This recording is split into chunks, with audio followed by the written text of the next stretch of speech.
Menurut saya ini sangat, bijaksana ya, bahwa pada tahun ini nih penetapannya betul-betul mengakomodir both side gitu. Memang kita kalau melihat tadi sudah sama dengan yang disampaikan Mbak Gita tentang Banten dan segala macam. Kita lihat aja di Jabar misalnya ya, kita lihat seperti di Purwakarta, Bekasi, Bogor, dan kemudian Kerawang itu juga terlalu tinggi dibandingkan dengan daerah-daerah lain yang sama-sama di Jawa Barat gitu ya.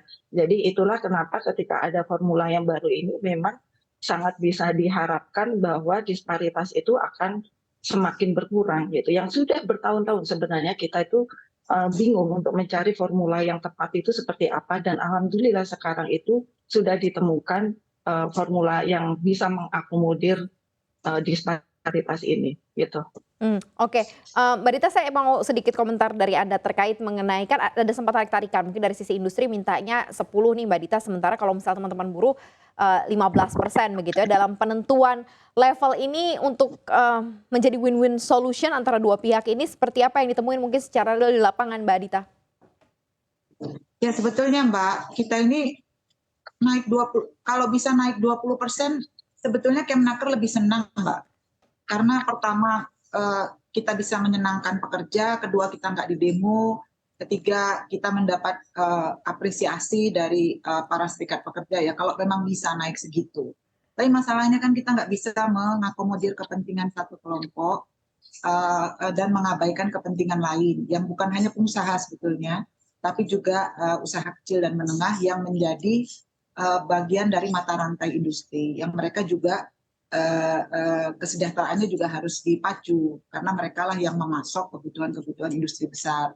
Nah, kalau industri besarnya nggak tumbuh karena tertekan dengan kenaikan upah yang terlalu besar, maka teman-teman di UMKM kan juga nggak bisa punya penghasilan tambahan atau ordernya bisa terhenti. Jadi kalau memang bisa naik tinggi kami senang, cuma memang situasinya belum memungkinkan. Gitu. Jadi ya kita memilih mana yang paling mungkin, bukan mana yang paling ideal. Oke, makanya dicari titik tengahnya begitu ya, yang cukup bisa mengakomodir semua pihak di sana ya Mbak Dita. Saya mau ke Mas Andi terlebih dahulu deh, mungkin itu bisa komentar karena kita tahu belakangan juga teman-teman buruh mengapresiasikan atau meminta begitu ya kenaikan upah buruh ini secara signifikan, bahkan angka 15% pun juga sangat-sangat terdengar banyak sekali di media ya. Sekarang sudah ditetapkan, beberapa provinsi juga sudah mengajukan, ada yang paling tinggi di 7% itu di Maluku Utara. Anda lihatnya seperti apa nih dengan level yang sudah terdeklar dari beberapa provinsi ini, Mas Andi? Ya, terima kasih waktunya, Mbak. Yang pertama, saya itu kan pernah bekerja di perusahaan lah mulai tahun 1996. Apalagi ibu kita juga sering ke Surabaya waktu di daerah Tandes gitu. Jadi saya paham betul situasi perburuan tenaga kerjaan gitu. Sejak 96 saya bekerja di satu perusahaan besar padat karya di Surabaya. Yang kedua, saya juga Dewan Pengupahan, gitu. Dewan Pengupahan di salah satu kota besar di Jawa Timur. Artinya beberapa hal menyangkut soal kenaikan upah tiap tahun, saya secara organisasi dan pribadi sangat paham betul itu. Yang kedua, tentu kan untuk persoalan upah ini kan kita tidak bisa dipisahkan dari persoalan konstitusi. Bahwa konstitusi selalu menyatakan bahwa setiap warga negara berhak mendapatkan pekerjaan dan penghidupan yang layak bagi kemanusiaan. Ini kan poin-poin penting bahwa soal upah dan pekerjaan itu menjadi satu bagian dari tanggung jawab negara. Tidak hanya konteks soal dengan korporasi atau perusahaan gitu.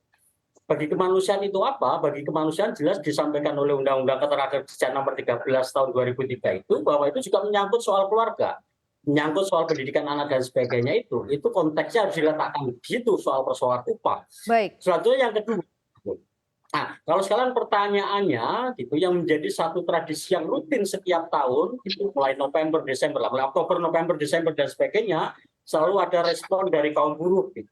Soal kenaikan upah yang menurut kami ya memang kecil gitu. Kenapa kami selalu menyampaikan soal upah itu kenaikannya kecil? Kan ada historisnya, ada sejarahnya gitu. Ya kita harus kembali ke belakang dulu. Gitu. Karena kalau soal stabilitas ekonomi dan sebagainya, itu soal abstraksi dan sebagainya, itu sesuatu yang biasanya rutin disampaikan oleh siapapun di setiap akhir tahun. Tapi begini. Berarti dengan kata lain, Mas Andi, saat ini Anda kurang puas dengan apa yang sudah terdeklar di publik, kenaikan dari persentase kenaikan upahnya, Mas Andi, teman-teman buruh seperti apa? Itu tentu karena kita sudah tahu betul bahwa sebelum tahun 2015, sebelum ada PP nomor 78 tahun 2015, kenaikan upah itu bisa mencapai 2 digit. Dengan pertumbuhan ekonomi yang nggak jauh berbeda, 5 sekian persen, 5 sekian persen.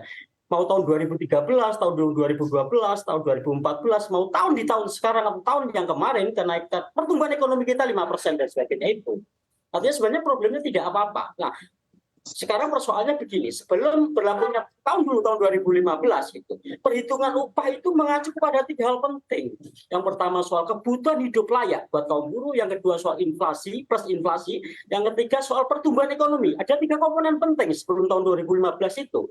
PP nomor 78 tahun 2015 memotong soal KHL-nya, hanya memberlakukan inflasi dan pertumbuhan ekonomi. Selanjutnya muncul PP 36 tahun 2021.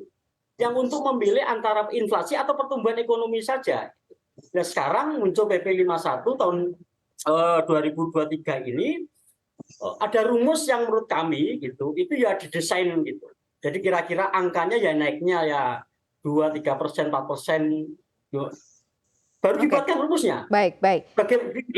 Begini. Bagaimana mungkin pertumbuhan ekonomi yang 5, sekian persen gitu, justru dikalikan dengan variabel 0,1 hingga 0, otomatis angkanya akan menurun.